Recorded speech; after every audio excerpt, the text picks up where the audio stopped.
Tell me about it. Wonderful. Really? Are you being sarcastic or is that true? No, it's true because the few times they've had pediatrics, they've had terrible kids, but when I'm here, angels. Oh, you've got the touch. Okay, good for you. Good Mother's for you. touch.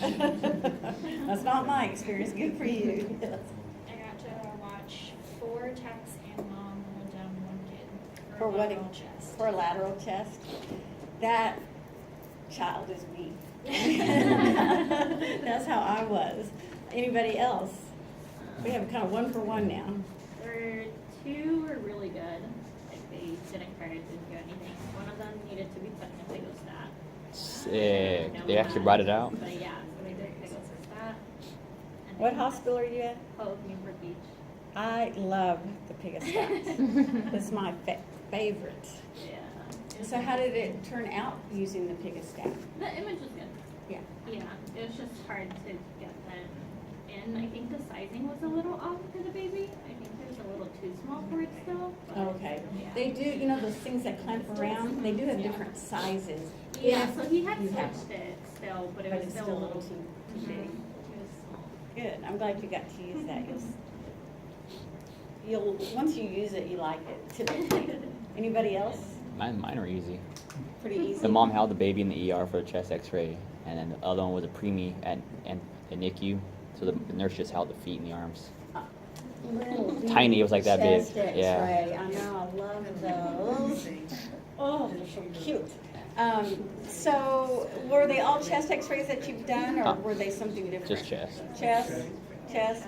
That's going to be your most common for your pediatric patients, just because they get the croup and the crud and all that sort of stuff. So, chest X-rays are pretty common, and that's good too, because you know, why are they fighting us in X-ray? They're If just they do, unaware you of know, what's going on. the normal people, the normal techs, why do they fight us? Because they're scared. What are they scared of? Needles. Yeah, of course, every time they go to the doctor in their little young lives, what has it been for? A lot of times inoculations, you know, commonly. There's, of course, many other reasons, but usually it's your chronically ill pediatric patients that are probably the best because they're used to, you know, what's going on. And otherwise, they're scared. Are they going to get a shot? And it's nice that once we can answer that question, are you going to get a shot? No. You're not. Then they can kind of settle down a little bit, we hope. Sometimes there's nothing you can do. And I've seen techs, I don't know how your techs are, and I had to learn because I was in such a young age going into the radiology field, and I really mean that. I'm not, it wasn't 12, but it was close. It was 15. But I didn't have children. I didn't have any nieces or nephews. I did not know, you know, how to deal with these little adults, and they're not little adults, you know, and so I had to learn from my techs on how to, you know, manage these things. So I think if you're a parent, you've got it down, you know what to do. If you're like me and starting out, you know, watch what your techs do. And I've seen a variety of things, and you can chime in on this. I've seen some techs who will talk just to the baby and not to the parent. I've seen them talk to the parent and ignore the, you know, I say baby, pediatric patient. And I've seen them talk to both. So you have quite a few different conversations, or a couple at least, conversations that you have to do to talk to the parent one way, the child the other. The other thing I hated, and I do it now all the time with children, but you know, at 19, I hated, oh, look at the little baby. Oh, we're gonna do a chest X-ray, and this little boy. Oh, you don't like baby talk. And I'm like, oh, for God's sake. It's like, just, you know. But I learned that that's a good voice to use. That's the happy voice. That's the happy tone. When you talk sternly or low or mean, then that's the bad voice, and that's going to scare them and make them cry. So we want to talk in the little sing-song, high-pitched, whatever you want to use voice, you know, 'cause that's the happy voice. So I learned a lot over the period of time, and certainly, like I said, if you're a parent, this is pretty basic stuff. As I go through this, probably not today, but next class period, we're going to look at some exams, positions that we do for pediatric. And we don't do a lot different, but you can imagine, there's some deviation from what you do for a normal adult. Like for instance, you're doing chest x-rays. Did you center at T7, right? Is that what you center at, T7? Did you center at T7? Did you do the fist or this on them? No, because that covers their whole body sometimes, or their whole chest, right? So where do you center for that pediatric chest? Where do you center for a pediatric abdomen? So as we go through the positions, probably like I said next week, don't try to memorize the positions. You've got that. Just see what's different. How is it different from an adult? And then that would be easier for you that way. So we'll come back to this picture. I have a lot of problems with this picture, but anyway. So how do you avoid the, everybody in the department holding the child down? How old was your pediatric patient today? 5 or 6. 5. How strong are they? Oh, he was Right? still shaking. Oh, you just hate that. So one of the things that I've seen also is that the tech will talk to the child in that voice. Maybe that's what irritated me the most. In that sing-song voice for 5 minutes, trying to calm the child down, and the child is shaking, crying, and there is no talking them down. And so what can you do in that case? If they're not going to be taught, get through it as quickly as possible. Get this torture for this child over with as soon as possible. We're not hurting them. They're just so, afraid or have such high anxiety that they're shaking. And the sooner it's over, the sooner they can stop feeling that way. So one of the best things you can do is give it a go. Give it a good 5 seconds. And if, you're going to have some, like I said, parents, you typically know what's going to work and what's not going to, or within a certain period of time. So I say get it over with as soon as possible and get them out of the department. So besides speed, what are some things that can be done to make, it successful?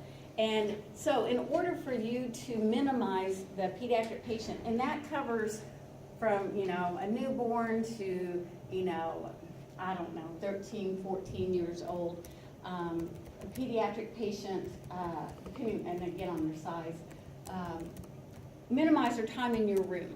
And so be prepared. So get things ready. There's the dreaded Pediatric, my favorite device. It looks like a medieval torture device, but it's not. It is outstanding. What is one thing you want to avoid? Probably the biggest thing you want to avoid when we're imaging our pediatric Motion. Motion, which causes a repeat. Absolutely. We're very aware that we don't want to repeat. This Pediatric secures, and there's other positioning devices which we'll talk about.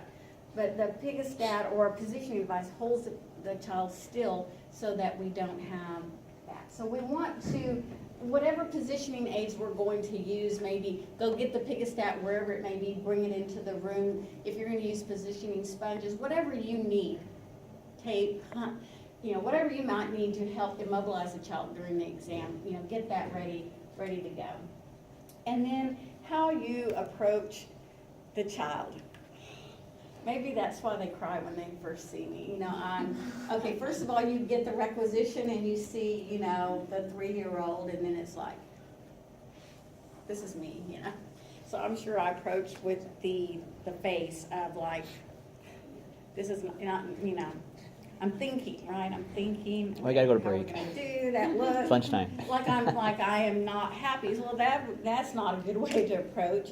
So you want to make sure that you are maybe talking in the high voice, or talking to the child. This is not me, but this is probably me. You see how the child is trying to get away, he's hugging his mom's neck and trying to get away from the tech, and she's trying to pat him on the back, and he's not going to have any of that. So again, introduce yourself to the parent first, of course, and then depending on the age of the child and whether they're listening to you or not, you can certainly give that a go. You need a patient history as you would for any patient, so you're going to get that from the person who's with the child. And have they had a radiograph before? So ask those basic questions that you would for anybody that's not. Now she's sitting down. Remember, was it this class that I gave that lecture to last week on how to take an x-ray and still listen to your patient and get a history? was it this class? Mm-mm. Maybe it's the other one. So I gave a little tip to last week's class, I guess it was on Tuesday, about how to expedite a radiography exam and get all the patient history. How are your techs, or how are you at getting a full patient history? Have you had an x-ray before? Do you ask that? Do your techs ask that? Okay, why don't they ask it, or why should we ask that? Have you ever had a radiography? For comparison, if you want. Hmm? If they know the procedure and for comparison, basically. Yeah, maybe if they have a little, if a person has had a chest x-ray here before and I'm doing a chest x-ray, I don't need to spend more time explaining the exam. They've been through it, done that. I can be real brief. If they've never had a chest x-ray exam before, I might want to give a little bit more information. What else? So that they know what to expect. Yeah, if they've had, again, even if they may not have had coming in for the same exam, just say, have you ever been x-ray before? Yeah, what was it? Okay, you're building rapport without talking about, oh, what's the weather like outside? That nobody cares about right at the moment, right? So what did what x-ray did you have before? Oh, an ankle. Okay, well, I'm doing a chest. It's, basically the same thing. I'm making a couple of pictures. They've had an x-ray before. And also, if they've had it here at your facility, they're on file. So are they coming in for a chest x-ray and they had a chest x-ray 6 months ago? Do you need to fetch those? Do you need to pre-fetch those? What do you know? That has to, maybe the radiologist needs to know that so that they can compare. So it gives you some information. It also starts to establish a rapport. Now, I think what we were talking about last week, and I can't quite remember everything, but we're talking about getting a history. Do you see how she's sitting there talking? Oh, how nice. Patting the baby, just trying to get away on the back. And no, we don't do that, right? We're in a hurry, right? So how do you make the patient feel like they're the best patient or the only patient in your hospital? You get the exam done. You move as you speak. You move the patient, you bring them into the x-ray room, talking to them, bringing them in. Have you ever been x-rayed here before? What's your date of birth? As you're moving in. And then do you have patients that just, Mm-hmm. and you're just like, We had a histogram on Friday, and we were waiting for the post Lloyd. Oh my gosh, because she had a baby hooked up. We learned she had 3 husbands. She was the other woman. She has all these kids. Oh, And how I'm like, fun. wow. She just kept talking. yeah, TMI. I've heard some stories that I'm like, I didn't need to, really. But they're scared, they're anxious, they're nervous maybe, nervous chatter. And so, of course you were waiting for something to happen, but a lot of times we want to get them in, get our exam done, and get them out so we can get the next person in. So here's what you do. The patient starts talking. You can't sit there and listen. You can't stand there and listen to them. You know how we do in lab on our comps, how you bring them in and you to stand there and have your conversation and then get them onto the table? In real life, you know that that's not the way it is. The patient starts talking. All you have to do is say, wait just 1 second, I need you to get into this gown, and then come out of the dressing room. And then when they come out, just go, okay, now what were you saying? But I need to get you over here on the table. As they're talking, Okay, wait, just a second. Stand on the stool, lay down on your back, head down there. Okay, they get on the table, there you go. Now what were you saying? You move that, you get the x-ray tube over, let them talk. Sounds interesting. But you keep moving, and you can ask your questions, and you can interrupt them. Wait, just a second. What's your date of birth? What is this? Or, okay, I need you to move over. I need you to turn. Okay, now what were you saying? And let them keep talking. But you've got to keep going. So don't let them hold you verbal hostage, is what I call it, when they won't really release you. And then, okay, we're done. You're done. Get dressed. Thank you for coming. And then they'll think you're wonderful. They'll think you're wonderful because you listened. That shows empathy. So you can demonstrate that without maybe really feeling that so much, but it's important to them because they're nervous. So with a pediatric patient, and it's not just a pediatric patient, it would be an adult also. Build some trust, know that they're secure under your care. You're in charge of that patient for the time that they're in your room. So you want to show competence and confidence in what you're doing. So, build some trust by asking some questions, especially pediatric patients.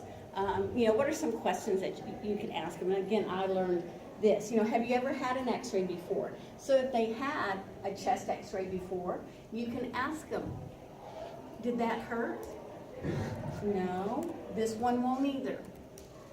Or, have you ever had your picture taken before? Did mom or dad or grandma, anybody take your picture with a camera before, with a phone? Phone. Yes. Have you ever had a selfie before? Yes. Did that hurt? No.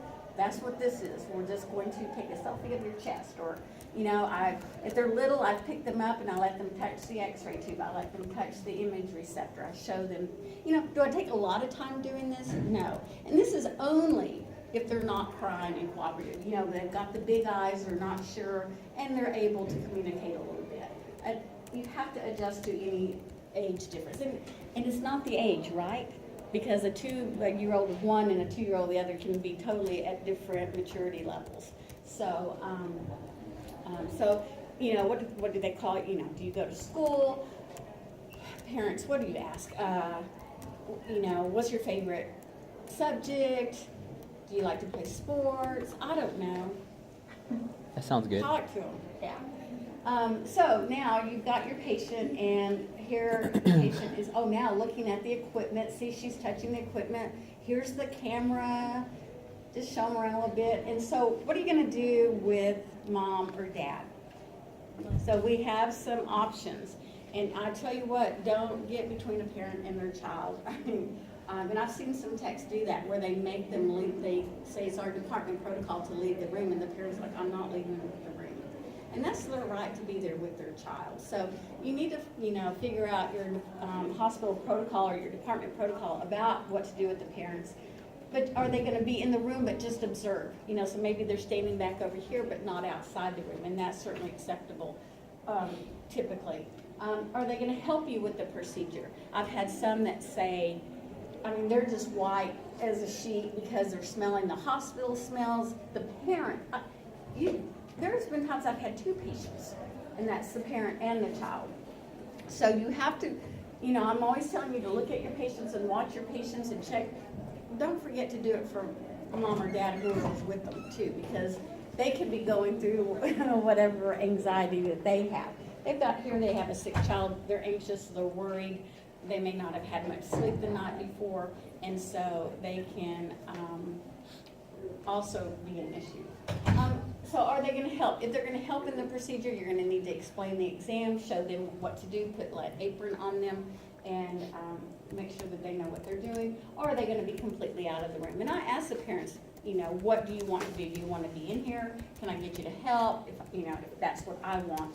And I've had some that say, I will sit outside in the waiting room and come get me when it's over. And I'm like, okay, whatever they want.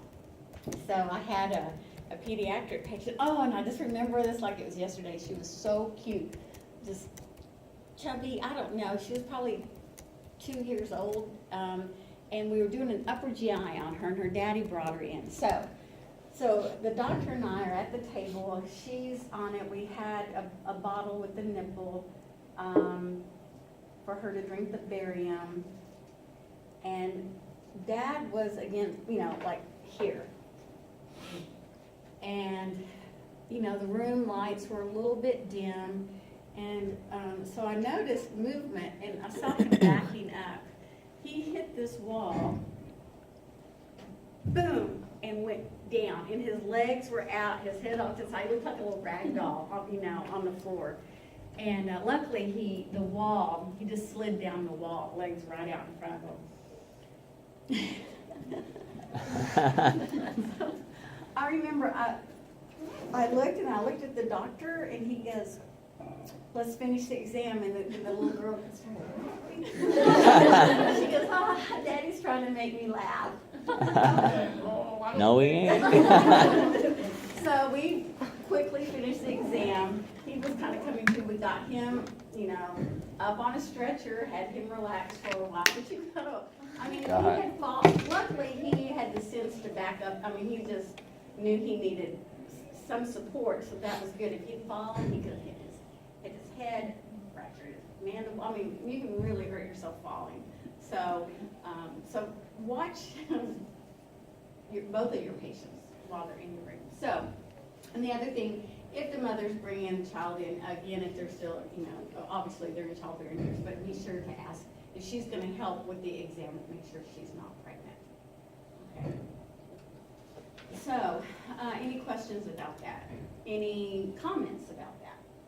How are your parents? I've asked about the pediatric patients, how were your parents? Did they participate? Did they observe? What did they do? Participated. Helpful. Participated, so they were helpful. Mhm. Well, yeah, mom had to help. I know my mother stopped taking me because we needed daddy, the two nurses, the doctor to hold me down too. So I can relate. And that was just last week. I'm kidding. I can handle it a little bit better now. So parents were good and participated. Any incidences or anything like that with the parents? Okay. Just a short brief on child abuse. I think that's still the term we use. Your book comes up with different terms. Non-accidental trauma, suspected non-accidental trauma, battered child syndrome. It ultimately comes back down to, you know, the common term child abuse. And so I've not had any experience with this, and I hope you don't either, but it's something with your pediatric patients that you might be aware of. So you need to know your responsibilities at your institution if you suspect. So, you know, especially as a student, if you have a pediatric patient and you see what would make you suspect child abuse issues? Okay, maybe a broken bone. Bruises, bite marks, Bruises, burns. They may say something when you say, how did this happen? Mommy did it, or daddy did it, or whatever. And the parent may be in the room too. So it can be a little tricky with that. Like I said, I'm not the big expert on this, but at any time you suspect maybe a child said something or you notice something, what do you do as a student? Keep your composure and Keep your composure, absolutely. report it to your CI. And then report it. You can get your tech in there or your supervisor, somebody with experience in your department policy, and get them to help you. Who else can you go to? Law enforcement. Well, yeah, there are a couple steps before we call the Okay. police. And that's good. And you know what? Ultimately, they probably will be called, but that's not gonna be our job to do that. So that's why you need to find out at your hospital what your policies are. Usually, as a tech, I would go to my supervisor or the radiologist who's on duty that day, whatever one you can grab and go, this is what I think. And it is what you think, because you know, you've got to be very careful about this. So even if you tell the supervisor, they'll probably go to the radiologist who is a doctor, and they may want to examine the child. Something else that we can do is, or what the radiologist can do, is pull up any records that they've had before. So a lot of times what people who are abusing children do, they'll bring them to the hospital, but they'll bring them to different hospitals so that they won't have a record. You can imagine if they had many records of a child that is supposedly healthy, not chronically ill, that might raise some red flags. So basically, who reports it is going to be a doctor who's qualified to make that assessment. So it's not us, it's not our supervisor. So we, as technologists, have to report it to somebody. So again, the radiologist, who can then maybe call whatever the chain of command is. A social worker at the hospital, do they go back to the ER doctor and let the ER doctor report it to a social worker, or do they call law enforcement? Usually law enforcement and social worker are together with that. And so luckily, I mean, I'm glad I don't have to make that phone call, or make that assessment. And you're trying to do this all before they leave your x-ray room? Well, yes. It would be nice if the radiologist or somebody besides you could witness what you saw to make, to have some cooperation with that. And if not, that doesn't mean just because they've left your room that can't be reported. So they can call a social worker or call whoever they need to, and they can do a home visit or they can do a follow-up with that. Yes, sir. Is this all under suspicion? This is all suspicion, right? How So would they you don't know have to unless tell you you. saw it Yeah. happen? Oh. So that's the tricky part. Isn't there a social worker in each facility though? There's probably some department in your facility that's in charge of that along with other things. So I don't know. So that's why I'm asking you to follow your, figure out what your department protocol is. And a lot of times if you go back and say, this is what we're studying, what's our protocol here, it should be written down somewhere. If it's not, it might be, what do you do when you don't know the policies and procedures for something? You're in a room with a patient and you're not sure what to do. What do? Ask somebody. Go to your supervisor and ask. Yeah, that's, they're for sure supposed to know. I mean, like I said, I hope this doesn't happen to you at all. And I hope if it does happen to you, it's years apart. Sometimes it's hard to remember exactly what, but it should be written down somewhere, or you should have a source to be able to go to, or at least go to your supervisor and say, I'm not sure what to do. And then give them a thorough synopsis of what you suspect. I, as a little girl and going to the doctor, running around barefooted, tomboy, we climbed trees, we didn't have video games and stuff like that. We were outside all the time, so we were climbing trees, we were playing hide and seek, we were, running everywhere. And I remember, again, I had bruises all over me just from playing, and stepped on a piece of glass and it cut my foot. Mom took me to the doctor, ER, they stitched me up. He called Mom in, the doctor called Mom into the office, wanted to know how I got all those bruises, Has she had a bath? This is the last bath she's had, because I'm dirty, running. We like to play in mud and dirt. We build forts. Do any of you even know? Oh, we did that stuff.